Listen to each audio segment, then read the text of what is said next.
we essentially get something where a new Leviathan is entering the picture. Um, the way I think about this is that the most powerful force in the world, the Leviathan, is shifting. It is moving away from the state to encrypted computer networks. And the only states that survive are those that become fused with the network, that gain properties of a state. So, or properties of the network. So this kind of triptych, this trinity over here, this progression of Leviathans is something I think about a lot. God, state, network. And the network as the next Leviathan, the irresistible force hovering above that makes fallible men behave in pro-social ways. Okay, so just to understand this, on the left, we have God. And in the 1800s, why didn't people steal? They didn't steal because God would smite them. The most powerful force was the church, and people actually believed in God in a way that modern people don't fully understand. They thought of God as like an active force in the world, and that's kind of why it was sort of adaptive to say, oh, that's a God-fearing man, because this powerful man, this powerful person who, could do things and nobody could watch them or really check them.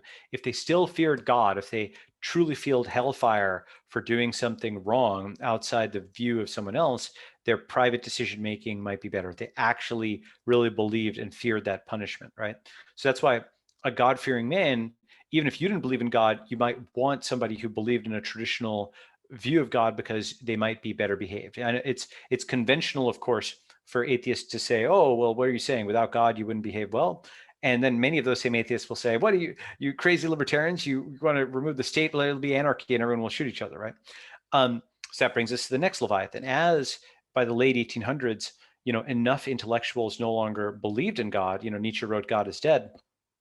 Well, you needed a new force to keep men in order, and that was the state. That's the essentially the uniformed police forces, the boys in blue, the military. Even if you don't believe in God, you believe in the guys with guns.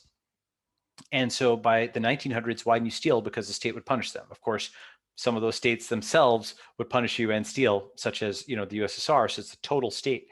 And you have an example in the USSR where the state was against God. Like the USSR would dynamite churches. Stalin famously dynamited this gigantic church in Russia and turned it into a swimming pool, so that people would sort of trample upon the previous beliefs of Russians.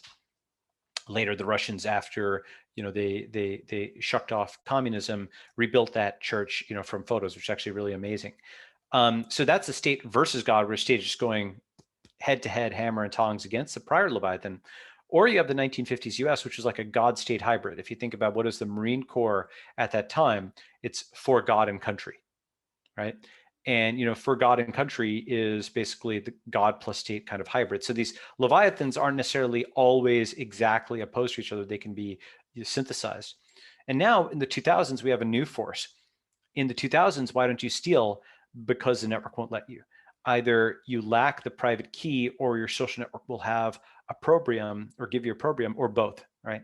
And now, whereas in the 1800s, the most powerful force was the church or the analog within another society. In the 1900s, the most powerful force, the U.S. military, right? Well, in the 2000s, the most powerful force is encryption. And I mentioned a God-state hybrid, but there's other hybrids. For example, a God-network hybrid would be like the Jewish diaspora prior to Israel. Okay, so people who all believe the same thing, they were distributed around the world in a social network that was connected by the low bandwidth mechanism of sending, physical mail back and forth in packages, and that's like a God network hybrid. And you have a God state network hybrid. If you think about something, this is a bad version, is the Islamic State, where they use the internet to recruit lots of people to build a religious fundamentalist state in the middle of what used to be Iraq. And I think that you also have now, and this is kind of the topic, is you have the network state hybrids, and there's at least two forms. One is the form we're a little more familiar with, which is China as maybe a bad version and Estonia as a good version, where an existing state gains the properties of effectively a software company. It's as if it's run by a software CEO and fuses with the network. The good version of that is Estonia with putting all of its services online, X Road, and so on and so forth. Perhaps the bad version is the Chinese total surveillance state where AI is watching everything. Now, the Chinese government has actually delivered material results for its people, so it's it's something where a lot of folks are loyal to the state because of that. Their living standards actually have improved dramatically.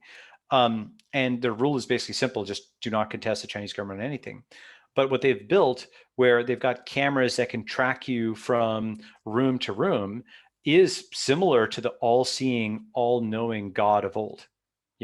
With AI, with constant monitoring, you may not be a God-fearing man, but you are a gov-fearing man in China, because AI will know if you've done something wrong. It has qualities of computation that are beyond any human. So that's like the state fusing with the network, but there's also networks that can take on, in my view, state-like properties.